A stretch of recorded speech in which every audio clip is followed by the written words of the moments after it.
Business Communication and Report Writing. Lecture number 1. Topic: Introduction and Directions of Communication, Types of Communication.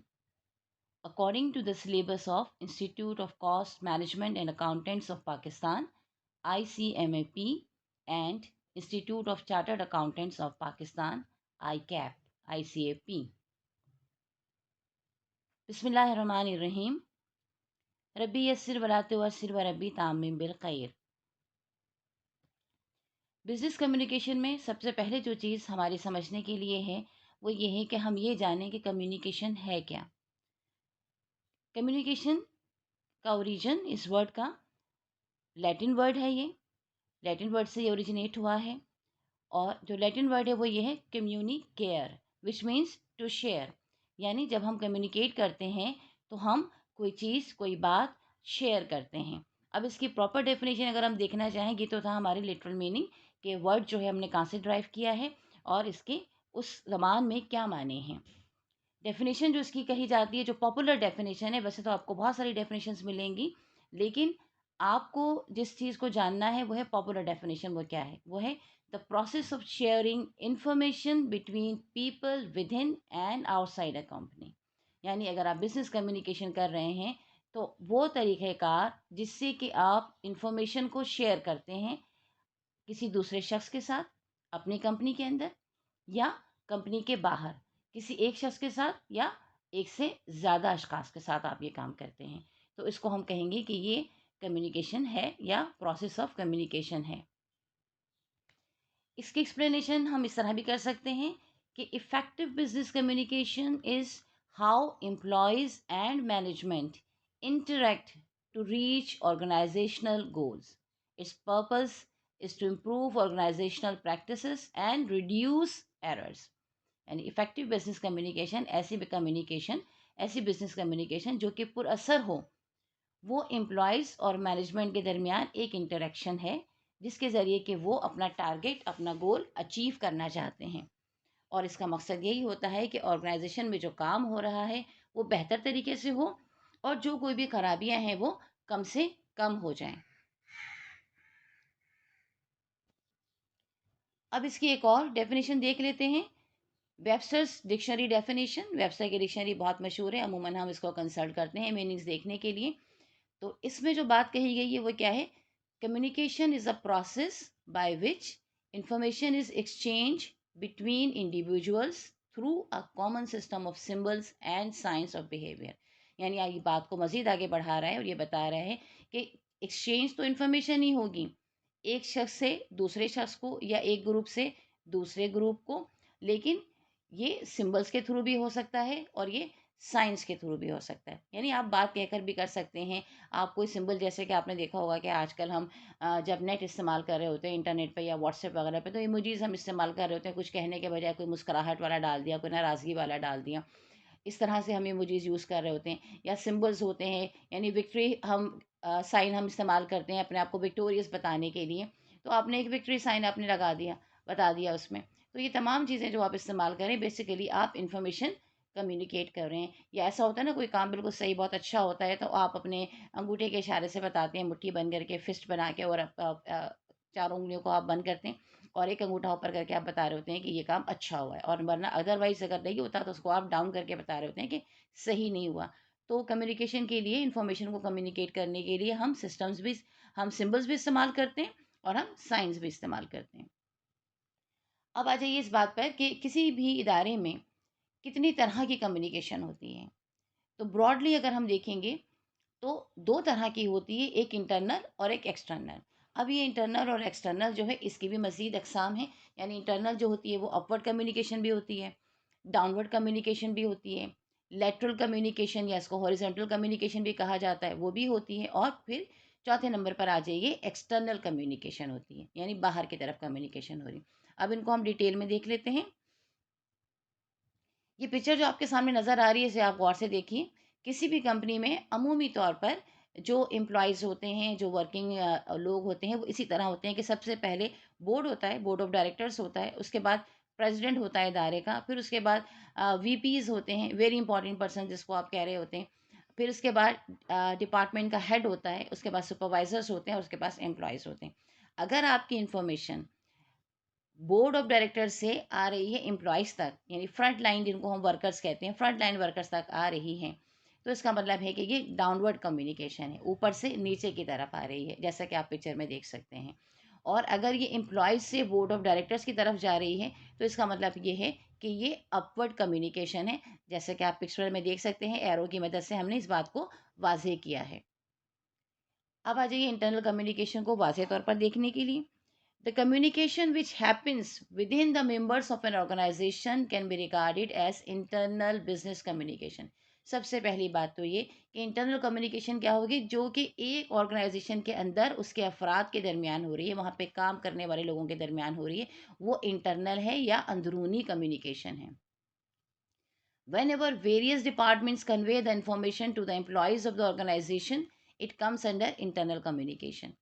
यानी जब बहुत सारे department एक इदारे में हैं और वो अपने एम्प्लॉयज से कम्युनिकेट करते हैं, वो तमाम डिपार्टमेंट, तो या उनमें से कोई एक डिपार्टमेंट भी, तो हम इसको कहते हैं ये इंटरनल कम्युनिकेशन है। जैसे कि अगर आप किसी डिपार्टमेंट में काम करते हैं, तो वहाँ पे एक एचआर डिपार्टमेंट होता है। वो एचआर डिपार्टमेंट अगर अपने एम्प्लॉयज़ जो हैं मौजूद, उनको कोई इन्फॉर्मेशन देता है, तो उसका मतलब ये है कि वो एक इंटरनल कम्युनिकेट कर रहा है, इंटरनली कम्युनिकेट कर रहा है और आपको अंदर एक इत्तला दी जा रही है। या आप ऑफिस के अंदर काम कर रहे होते हैं, तो कभी सर्कुलर्स आ रहे होते हैं कि ये करना है, ये नहीं करना है, टाइमिंग चेंज हो रही होती है कि इतने बजे से इतने बजे तक की अब टाइमिंग्स हैं। तो ये, या आप जब ये कोविड के दरमियान में एसओपीज़ आए थे कि भई ऑफ़िस के एसओपीज़ ये हैं, तो ये सारे के सारे एम्प्लॉयज़ के लिए थे और ये ऊपर से ऑर्डर्स आए हुए थे, या इंटरनली हम कह लीजिए कि अंदर ही के लोगों ने आपको ये ऑर्डर्स दिए हुए थे। तो ये तमाम के तमाम ऑर्डर्स जो हैं, ये जो कम्युनिकेशन है वो इंटरनल कम्युनिकेशन कहलाएगी। अब इसके फ़वाइद देख लेते हैं कि क्या हैं।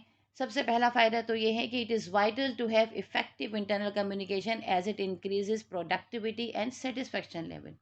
बहुत ज़रूरी है कि इफ़ेक्टिव इंटरनल कम्युनिकेशन हो, पुरअसर इंटरनल कम्युनिकेशन हो, क्योंकि ये बढ़ाती है प्रोडक्टिविटी को, किसी भी कंपनी के प्रोडक्शन को बढ़ाएगी और उसके साथ-साथ जो वहाँ काम करने वाले लोग हैं, उनको सैटिस्फैक्शन होगा।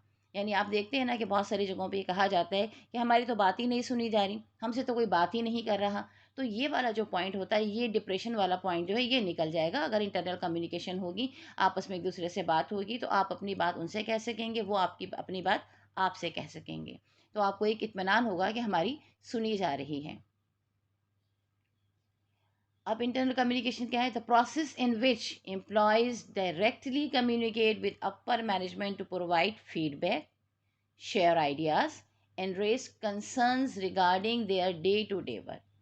यानी वो तरीक़ेकार जिसके ज़रिए से एम्प्लॉयज़, काम करने वाले लोग, डायरेक्टली जो है अपनी अपर मैनेजमेंट को फीडबैक देंगे, कोई काम हो रहा है उसके मुतालिक, या कोई उन्होंने रूल अप्लाई किया है उसके मुतालिक, कि उन्हें कैसा लगा, कैसा महसूस हुआ, या उनके लिए वो कितना इफ़ेक्टिव है या अनइफ़ेक्टिव है, वो बताएँगे। या उनके अपने जो आइडियाज़ हैं कि किसी काम को बेहतर किया जा सकता है अगर ये तरीक़ेकार इख्तियार किया जाए, तो वो अपने आइडियाज़ शेयर करेंगे। या अगर उनकी किसी चीज़ के मामले में कोई रिज़र्वेंस है, कोई ग्रीवियंसेस हैं, तो वो बयान करेंगे, जो कि उनके रोज़ के डे टू डे वर्क के मुतालिक हैं।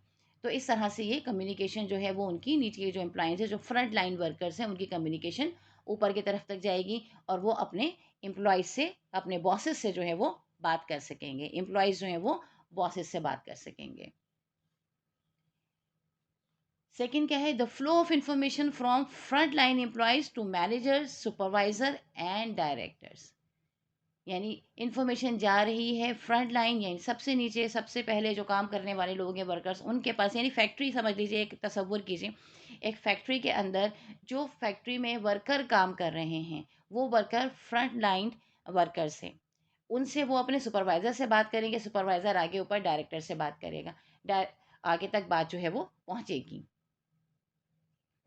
Examples of internal communication.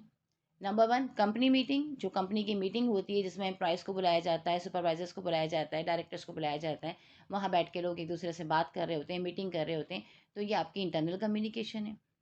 Performance report जो दी जाती है, वो भी इंटरनल कम्युनिकेशन है कि कंपनी ने कैसा काम किया है, काम कैसा हो रहा है, एम्प्लॉयज़ कैसे काम कर रहे हैं।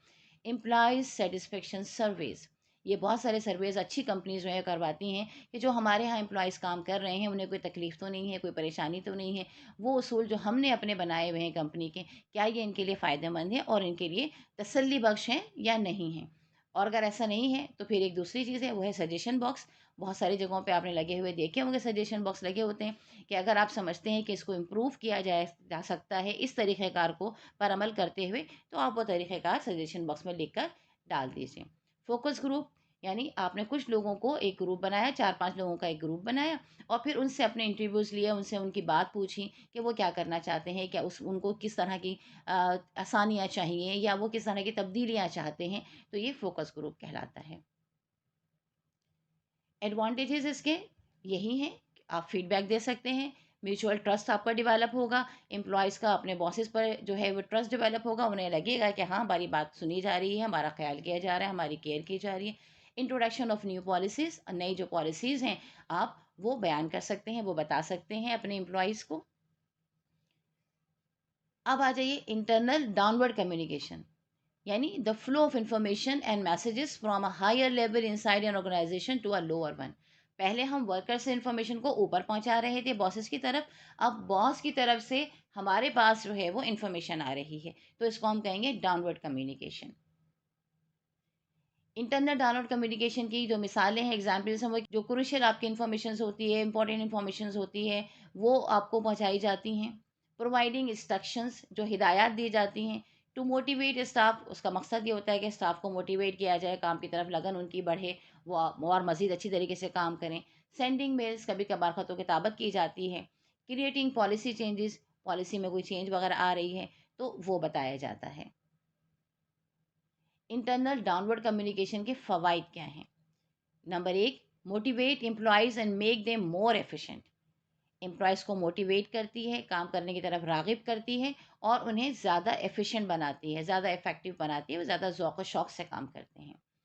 नंबर 2, क्लियर जॉब डायरेक्शन, आपको जॉब में करना क्या है, आपकी काम क्या है आखिर करने का, वो आपको वाज़ेह तौर पर पता चल जाता है कि मेरी ये जॉब है, मैं इस सीट पे बैठी हूँ या मैं इस सीट पे बैठा हूँ, मुझे करना क्या है यहाँ बैठकर, मेरी ज़िम्मेदारियाँ क्या हैं, तो वो जॉब डिस्क्रिप्शन आपको बता दिया जाता है। Number 3, employees benefit, health insurance, promotions, pensions, training and retirements, ये तमाम चीज़ें जो हैं वो आपको डाउनवर्ड कम्युनिकेशन के थ्रू पता लगती हैं, यानी अपने बॉसेस के थ्रू आपको पता लगती हैं। नंबर 3 पे आ जाइए, इंटरनल लेटरल हॉरिजॉन्टल कम्युनिकेशन, यानी अब ये कम्युनिकेशन ना नीचे से ऊपर जा रही है ना ऊपर से नीचे जा रही है, बल्कि ये अब आपके दाएं बाएं हो रही है, आपके बराबर जो लोग हैं, बराबर के ओहदे वाले लोग हैं, उनसे आप कम्युनिकेट कर रहे हैं। The exchange, imparting or sharing of information, ideas or feelings between people within a community, peer groups, departments or units of an organization who are at or about the same hierarchical levels as each other for the purpose of coordinating activities, efforts or fulfilling a common, यानी कोई common task है उसको complete करने के लिए information दी जा रही है एक डिपार्टमेंट से दूसरे डिपार्टमेंट, एक ही कंपनी है उसमें बहुत सारे डिपार्टमेंट्स हैं, उनको इन्फॉर्मेशन दी जा रही है तो वो भी लेटरल और हॉरिजेंटल होगी। आपस में ग्रुप में दी जा रही है, एक डायरेक्टर दूसरे डायरेक्टर को इन्फॉर्मेशन दे रहा है, एक सुपरवाइज़र दूसरे सुपरवाइज़र को दे रहा है, एक एम्प्लॉई एक वर्कर दूसरे वर्कर को दे रहा है कोई इन्फॉर्मेशन, तो वो आपकी हॉरिजेंटल कहलाएगी या वो लेटरल कम्युनिकेशन कहलाएगी। इसमें जो है ऊपर से नीचे और नीचे से ऊपर वाली बात नहीं, बल्कि सेम लेवल पर बात हो रही है। जैसे कि आप अक्सर टीवी में देखते हैं, कभी न्यूज़ में आ रहा होता है कि फलां साहब ने अपने हम मनसब से बात की, यानी अपने लेवल के जो उनका शख्स था उससे बात की। Lateral communication can occur as telephone calls, memos, letters, emails, gossip, informal discussion, meeting, video conferencing and tele conferencing plan by the group, यानी एक ग्रुप है कंपनी का, वो प्लान करता है कि हम एक कोई भी इंफॉर्मेशन जो हमें पहुंचानी है एक दूसरे को हम फ़ोन कॉल के ज़रिए पहुंचा लेंगे, मेमोज के ज़रिए पहुंचा लेंगे, लेटर लिख देंगे या ईमेल कर देंगे, या आपस में दो चार लोग बैठे हैं वो आपस में एक दूसरे से गॉसिप्स करते हैं, बातें करते हैं, उस तरह भी इन्फॉर्मेशन पहुंच जाती है इनफॉर्मल मीटिंग्स जो हो रही होती हैं उसमें, या वीडियो कॉन्फ्रेंसिंग भी की जाती है, टेली कॉन्फ्रेंसिंग भी की जा सकती है। आपने पहले से प्लान किया कि हम दो चार लोग फलां वक्त पर इतने बजे लोग जमा हो जाएंगे और इस तरह हम वीडियो कॉन्फ्रेंसिंग कर लेंगे या हम एक मीटिंग कर लेंगे, तो इस तरीके से भी आप हॉरिजॉन्टल कम्युनिकेशन कर सकते हैं। अब आ जाइए एक्सटर्नल कम्युनिकेशन, यानी अब तक तो हम कंपनी के अंदर बात कर रहे थे, अब हमें एक कंपनी से दूसरी कंपनी की तरफ बात करनी है जो कि बाहर की कंपनी है। The process responsible for communicating with people and entities outside your organisation. आपकी ऑर्गेनाइजेशन की इमारत के बाहर जो दूसरी इमारत है, जो दूसरी कंपनी है, अब आप उससे बात कर रहे हैं, तो ये एक्सटर्नल कम्युनिकेशन हो जाएगी। Stakeholders of external communication यानी हिस्सेदार कौन होते हैं इसमें?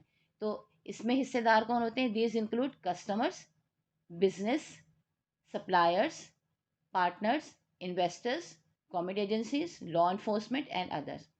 यानी आपके जो कस्टमर हैं वो भी स्टेक होल्डर्स हैं, उनसे भी आपकी एक्सटर्नल कम्युनिकेशन हो सकती है। जो बिजनेसेस आप दूसरों के साथ कर रहे हैं, मुख्तलिफ बिजनेस से बात कर रहे हैं, वो भी हो सकते हैं। जो सप्लायर्स आपके हैं, सामान आपको पहुंचाते हैं, उनसे भी आपकी बात जो होगी वो एक्सटर्नल कम्युनिकेशन कहलाएगी। आपके कंपनी पार्टनर्स हैं, उनसे भी बात आपकी यही होगी। इन्वेस्टर्स हैं, आपकी कंपनी में कि पैसा लगाया हुआ है किसी ने, उनसे भी आपकी जो बात होगी वो एक्सटर्नल कहलाएगी। इसी तरह गवर्नमेंट की मुख्तलिफ एजेंसीज़ हैं, आप उनसे बात करें तो वो भी आपकी जो है एक्सटर्नल होगी। या लॉ इन्फोर्समेंट से या अदर किसी से भी जो कंपनी की बाहर, आपकी इमारत के बाहर आप किसी भी दूसरी इंस्टीट्यूट से बात कर रहे हैं, किसी भी एजेंसी से बात कर रहे हैं, वो आपकी एक्सटर्नल कम्युनिकेशन है, यानी बैरूनी, बाहर की तरफ वाली, ये अंदरूनी नहीं है। अब बैरूनी कम्युनिकेशन करने के लिए जो ज़राए आप इस्तेमाल करते हैं वो क्या है? ईमेल इस्तेमाल करते हैं, ब्रोशर्स इस्तेमाल करते हैं। ब्रोशर्स आपको बहुत कॉमनली आपने देखा होगा, अमूमन जब बच्चों के स्कूल के एडमिशन का वक्त होता है तो उस वक्त आपको बहुत सारे ब्रोशर्स घर में बड़े हुए मिलते हैं कि फ़लाँ स्कूल में दाखिल करवाइए और इसमें फ़ीस माफ़ है और ये है और वो है, और तमाम उसकी जो डिटेल्स होती हैं। और बहुत सारी चीज़ों के लिए, कपड़ों की सेल होती है या और दूसरी चीज़ें हैं, तो वहाँ पे आपको ब्रोशर्स आपको नज़र आ रहे होते हैं। न्यूज़ लेटर्स भी होते हैं, घरों में न्यूज़ लेटर्स भी लोग डाल देते हैं, या आपके यहाँ आपकी ईमेल में भी आ रहे होते हैं न्यूज़ लेटर्स, जो आपको प्रमोशंस कर, जो कंपनी को प्रमोट कर रहे होते हैं, प्रमोशंस हो रहे होते हैं। पोस्टर्स लगे हुए होते हैं बाहर, एडवर्टीजमेंट हो रही होती है। और other forms of multimedia marketing design to attract customers. Customer को अट्रैक्ट करने के लिए जिस तरह की भी जो भी मार्केटिंग की जा रही है वो आपकी एक्सटर्नल कम्युनिकेशन है। Partner and suppliers to conduct profitable business transaction. और उसका मकसद क्या होता है कि वो प्रॉफिटेबल बिजनेस ट्रांजेक्शन करना चाह रहे हैं, वो ऐसा बिजनेस करना चाह रहे हैं जिसमें कि उनको फ़ायदा हो। हमारा ये टॉपिक यहाँ पे ख़त्म हुआ। May Allah bless you with desired results. Thank you very much. आपको ये टॉपिक अच्छा लगा और आपको इसमें से कुछ समझ में आया है और आपके काम आया है तो हमारे लिए ज़रूर दुआएं खैर कीजिएगा। हमारी दुआ है कि अल्लाह ताला आपको कामयाबी की बेहतरीन मंजिल तक पहुँचाए। आमीन सुम्मा आमीन। इसको ज़रूर अपने दोस्तों में शेयर कीजिएगा, लाइक भी कीजिएगा, और अगर आपने चैनल अभी तक सब्सक्राइब नहीं किया है तो काइंडली आप इसको सब्सक्राइब भी कर लीजिए, क्योंकि ये लेक्चर्स अब आपको इंशाअल्लाह ताला मुसलसिल मिलते रहेंगे। अगर आप सब्सक्राइब कर लेंगे तो आपको